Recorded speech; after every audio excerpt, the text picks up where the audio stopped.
Panchayat and rural ডেভেলপমেণ্টৰ আণ্ডাৰত চাকৰি ওলাই আছে বৰ্তমান সময়ত 1508টা।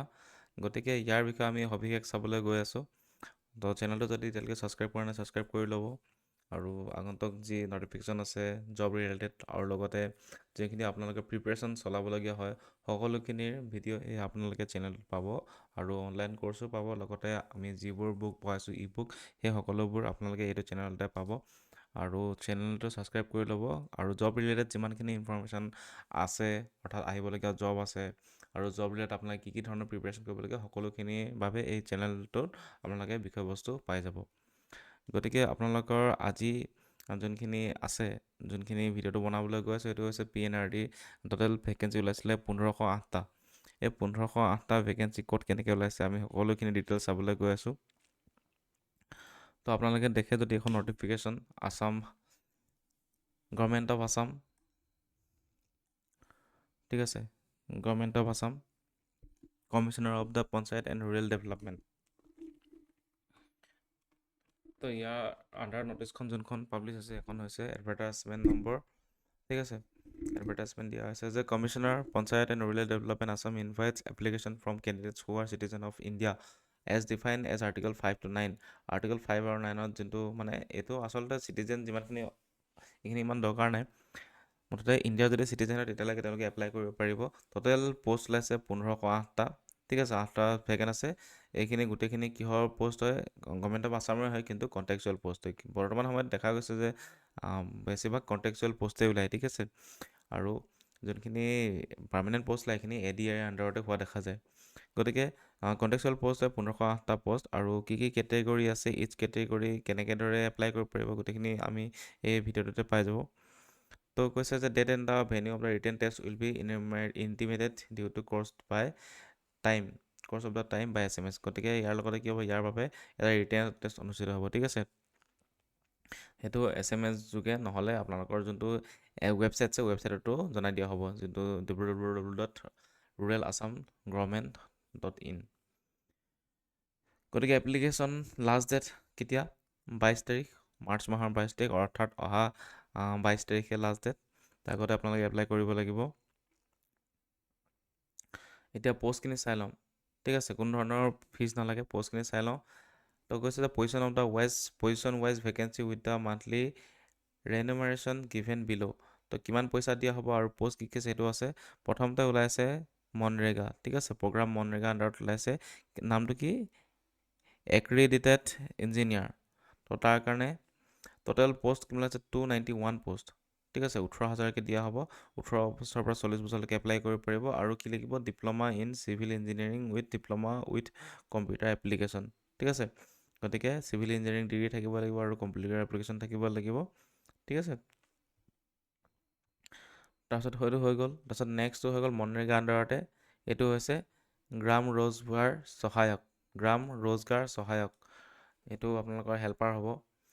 ইয়াৰ টোটেল পষ্ট ইয়াত কিমান ওলাইছে, এইটো হৈ গৈছে 464টা পষ্ট।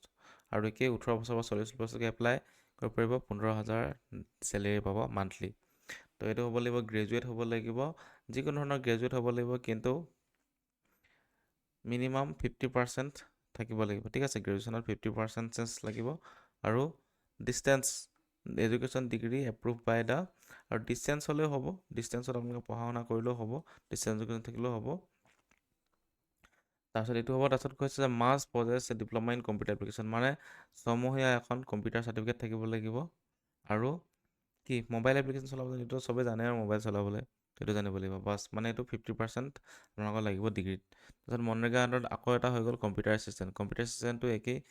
ইয়াত আছে 291টা পষ্ট। 18 বছৰৰ পৰা 40 বছৰলৈকে এপ্লাই কৰিব পাৰিব, 15,000 টকা পাব।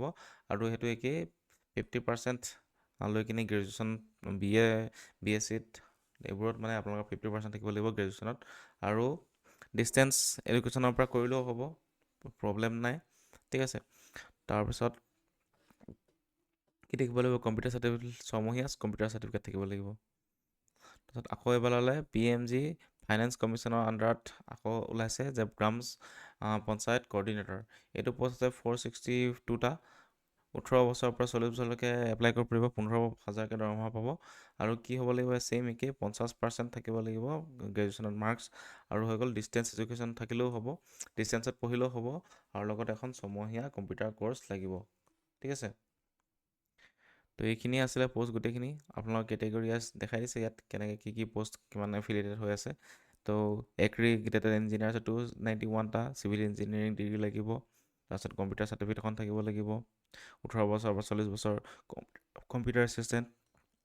এই তিনিটাৰ কাৰণে ছেইম ক্ৰাইটেৰিয়া, আপোনালোকে কি হ'ব লাগিব, ডিগ্ৰী গ্ৰেজুৱেট হ'ব লাগিব উইথ 50% প্লাছ কি লাগিব, কম্পিউটাৰ এখন লাগিব। কম্পিউটাৰ কিমান মহীয়া, 6 মান্থ। ঠিক আছে, 6 মান্থ এখন কম্পিউটাৰ লাগিব, বাছ হৈ গ'ল। আৰু 18 বছৰ বা 40 বছৰ হ'লে হ'ব। তো এইখিনিয়ে আছিল। তো এলিজিবিলিটি ক্ৰাইটেৰিয়া আপোনালোকৰ কোনো ধৰণৰ নালাগে, মানে ফিজ দিব নালাগে, এই ৱেবছাইটত গৈ আপোনালোকে এপ্লাই কৰিলে হ'ব। আৰু সবিশেষ যদি জানিবলগীয়া আছে আপোনালোকে আমাক কণ্টেক্ট নাম্বাৰত আমাক ভিজিট কৰিলে হৈ গ'ল, আমি জনাই দিম। আৰু তেনেকৈ ইয়াত ৰিটেন টেষ্ট হ'ব এই PNAD পৰীক্ষাৰ কাৰণে। মোড অফ চিলেকশ্যন কি আছে, মোড অফ চিলেকশ্যন হৈছে আপোনালোকৰ ৰিটেন টেষ্ট হ'ব, পেপাৰ 1 থাকিব, তাৰপিছত আৰু পেপাৰ 2 থাকিব, তেনেকুৱা ধৰণৰ থাকিব। The candidates application accepted required the there will be 2 written examination, paper 1 for the post of the gaon panchayat coordinator computer system গ্ৰাম সহায়ক, আৰু paper 2 for the aggregate engineer, যোনখিনি ইঞ্জিনিয়াৰিং ডিগ্ৰী আছিলে তাৰ কাৰণে এটা পেপাৰ 2 থাকিব, আৰু পেপাৰ 1টো কাৰ কাৰণে হ'ব, কেৱলমাত্ৰ এই 3টা পোষ্ট আছিলে যে এই 3টা পোষ্টৰ বাবে, মানে ভেকেঞ্চি বহুত কিন্তু পোষ্ট 3টা আছিলে, কি কম্পিউটাৰ এছিষ্টেণ্ট, গ্ৰাম ৰোজগাৰ সহায়ক আৰু গ্ৰাম পঞ্চায়ত কোঅৰ্ডিনেটৰ। এই 3টাৰ কাৰণে আপোনালোকৰ পেপাৰ 1 হ'ব, আৰু এগ্ৰিগেটেড ইঞ্জিনিয়াৰ কাৰণে হ'ব পেপাৰ 2। তো সেইটোৱে। তো টোটেল আহিব ৰিটেন টেষ্টত কিমান আহিব, the written test will B 75 marks থাকিব আপোনালোকৰ ৰিটেন টেষ্টত।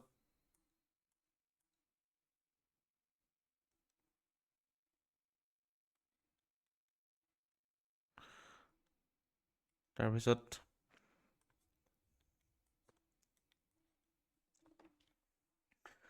75 থাকিব, তাৰপিছত হৈ গ'ল নেগেটিভ মাৰ্কিং থাকিব। ঠিক আছে, 0.25কে নেগেটিভ মাৰ্কিং থাকিব। তাৰপিছত হৈ গ'ল 1 মাৰ্ককে যদি পায়, আপোনালোকে যদি কাৰেক্ট হয় 1 মাৰ্ককে পাব, ছেইম বেলেগ নিচিনাই, আৰু 2 ঘণ্টাৰ পৰীক্ষা হ'ব। তাৰপিছত হৈছে ভাইবা থাকিব 25 মাৰ্কছত, অৰ্থাৎ টোটেল 100 মাৰ্কছৰ পৰীক্ষা হ'ব।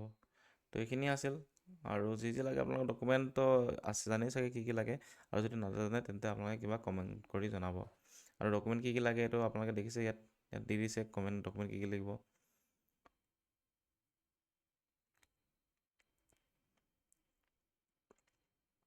এইখিনি ডকুমেণ্টখিনি লাগিব আপোনালোকৰ। ঠিক আছে, এডভাৰটাইজমেণ্ট যাব কৈছে, তাৰপিছত ID প্ৰুফ লাগিব, যিকোনো ধৰণৰ এজ প্ৰুফ লাগিব, এখন হৈ গ'ল মেডিকেল এডমিট। তাৰপিছত 3 নম্বৰ হৈ গ'ল চাৰ্টিফিকেট কোৱালিফাইং এক্সামিনেশ্যন, মানে ডিগ্ৰী পাছ চাৰ্টিফিকেটখন লাগিব, আৰু মাৰ্কশ্বিটো লাগিব। তাৰপিছত ৰিচেণ্ট পাছপৰ্ট লাগিব, তাৰপিছত কেণ্ডিডেটৰ ছিগনেচাৰো লাগিব, তাৰপিছত কাষ্ট চাৰ্টিফিকেটখন লাগিব আপোনালোকৰ। তাৰপিছত হৈ গ'ল এইখিনি হৈ গ'ল। তাৰপিছত হৈ গ'ল আপোনালোকৰ যদি PWD হয়, মানে ডিজিটেবিলিটি যদি কিবা আছে, স্পেচিয়েলি এবল হয়, তাৰ চাৰ্টিফিকেটখন লাগিব। ঠিক আছে,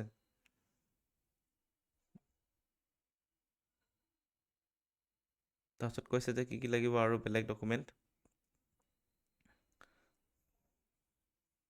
production of the original document before the issuance of the engagement letter.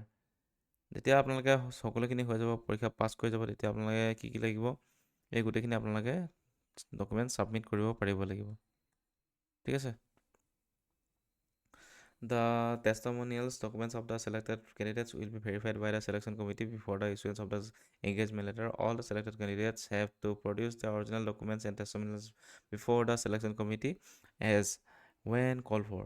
If the documents are found doubtful or did not match with the candidate is summarily rejected and disqualified without any notice. The following documents in original will be verified selection committee in respect or of the selected candidates. মানে যোনখিনি আপোনালোকে document upload কৰিব নহয়, এই গোটেইখিনি আপোনালোকে মানে লৈ যাব লাগিব, তেতিয়া আপোনালোকৰ চিলেকশ্যন হৈ যাব। বাছ এইখিনি আছিলে। তো কিবা যদি জানিব হয় তেন্তে কমেণ্ট বক্সত জনাব। ধন্যবাদ।